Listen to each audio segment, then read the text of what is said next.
एक महिला अपने 18 कुत्ते, 6 नौकर और 3 बच्चों के साथ रेलवे स्टेशन पर आती है और कहती है, मुझे यहाँ पर महल दिया जाए।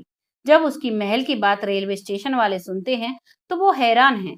वो महिला अपने आप को महारानी बताती है और कहती है, मैं यहाँ पर एक महल की तरह रहूँगी, जब तक भी रहूँगी, जब तक मुझे सरकार मेरा महल नहीं देगी। इसको सुनकर जो वहाँ पर लोग थे, वो बहुत हैरान थे। ये जो कहानी है एक महारानी की है, एक महारानी के पूरे परिवार की है। कहानी सच्ची है। इस कहानी को जब मैंने जाना तो मुझे बहुत बुरा लगा इस परिवार के लिए। आपको कैसा लगे जो भी लगे कमेंट सेक्शन में ज़रूर लिखना।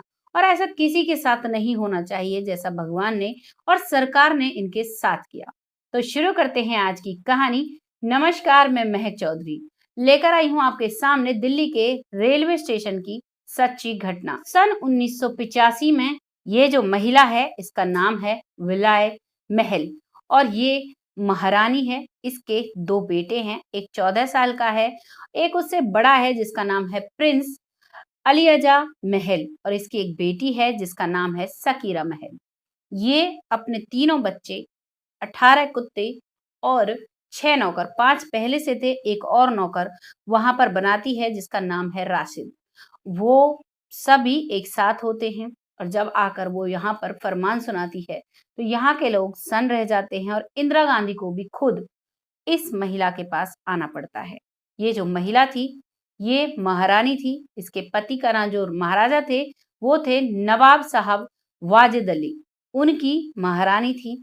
नवाब साहब वाजिद अली जो थे उनको 365 दिन में 365 रानियां रखने के जुर्म में जेल में डाल दिया गया था कलकत्ता की में। असल वजह ये नहीं थी। असल वजह थी जब राजाओं की जो रियासतें थी वो सरकार ने अपने अंडर में की तो उस समय इनकी रियासत को भी सरकार ने अपने अंडर में ले लिया था और इसको जेल में डाल दिया था क्योंकि जब आजादी की लड़ाई लड़ी गई तो इसने बढ़ चढ़कर भाग लिया था और इस महाराजा को जेल में डाल दिया गया। अब परिवार अकेला रह जाता है लेकिन परिवार को जो एक राजा महाराजा रहते हैं उसी तरीके से रहने की आदत थी।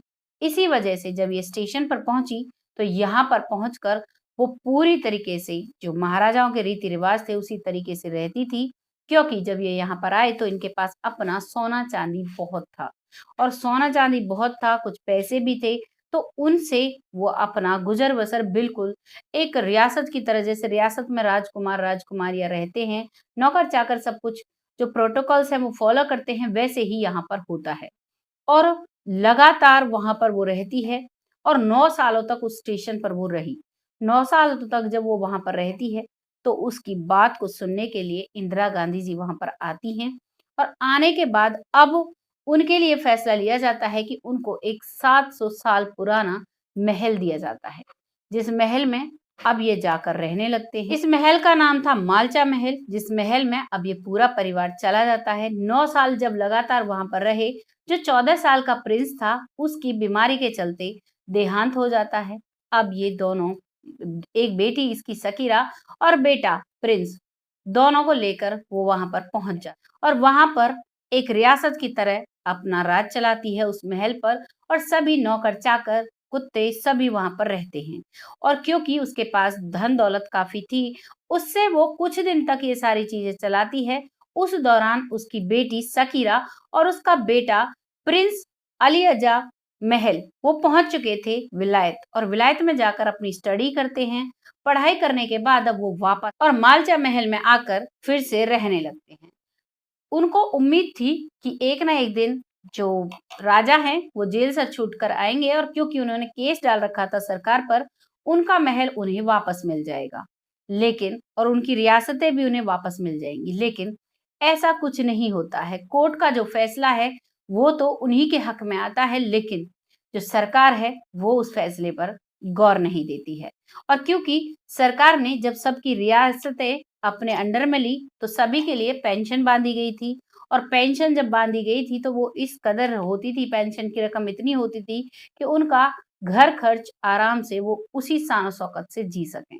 लेकिन अब वक्त निकलता जा रहा था, धीरे धीरे पैसे कम हो रहे थे, सभी जो नौकर चाकर थे वो छोड़कर जाने लगे और एक दिन ऐसा आता है कि सिर्फ एक नौकर वहाँ पर है जिसका नाम कासिम था। अब वही उनकी सेवा करता है। कुछ दिन होते हैं, लेकिन एक दिन जो महारानी है, वो उसी के अंगूठी में जड़ा हुआ हीरा लेती है और उस हीरे को पीस कर पानी में मिलाकर पी जाती है और उसी से उसकी डेथ हो जाती है। बताया जाता है कि 3 दिन तक उसकी जो बेटी थी सकीरा, वो कहती है कासिम से कि आप यहाँ से जाओ, मुझे अपनी मम्मी के पास रहना है, क्योंकि वो लोग किसी बाहर वाले से कोई मतलब नहीं रखते थे। अगर कोई उनसे बात भी करता तो उस पर सीधा बंदूक तान दिया करते थे और ऐसे रहते थे जैसे राजा महाराजा रहा करते थे, अपने हिसाब से। 3 दिन तक बताया जाता है उसका मृत शरीर जो रानी है वहीं पर तख्त पर पड़ा रहा और उसके बाद जब वो उसमें से स्मेल आने लगी तो जो नौकर था कासिम, वो कब्र खोदता है और उस कब्र को खोदने में भी 3 से 4 दिन लग जाते हैं।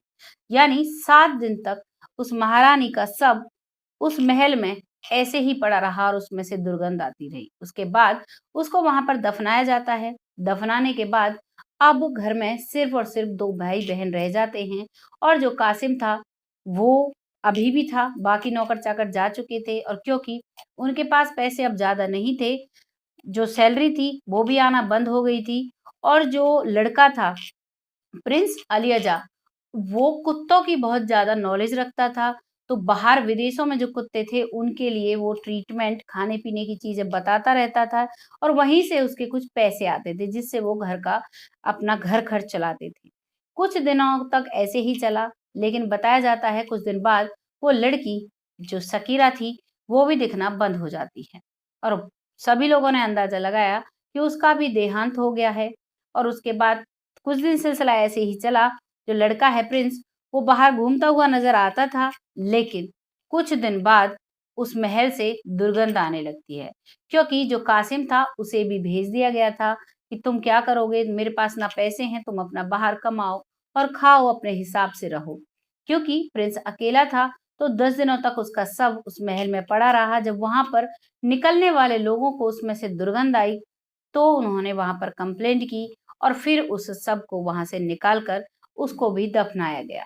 जब वहाँ पर सब चीज़ें ढूँढी गई, देखा गया, तो बताया जाता है कि बहुत सारी रसीदें, जो कुत्तों को खाना खिलाने के लिए सामान आता था और जो विदेश से पैसा भी उनके लिए आता था, वो सभी रसीदें वहाँ पर मिली और इस तरीके से एक पूरा परिवार अपनी रियासत को मिलने के इंतज़ार में इस धरती से चला जाता है। ऐसा इस देश में इन लोगों के साथ हुआ। न जाने उस समय सरकार ने क्या सोचा, क्या नहीं सोचा, पर इस कहानी को सुनकर हमें बहुत बुरा लगा। आपको कैसा लगा? कमेंट सेक्शन में ज़रूर बताना।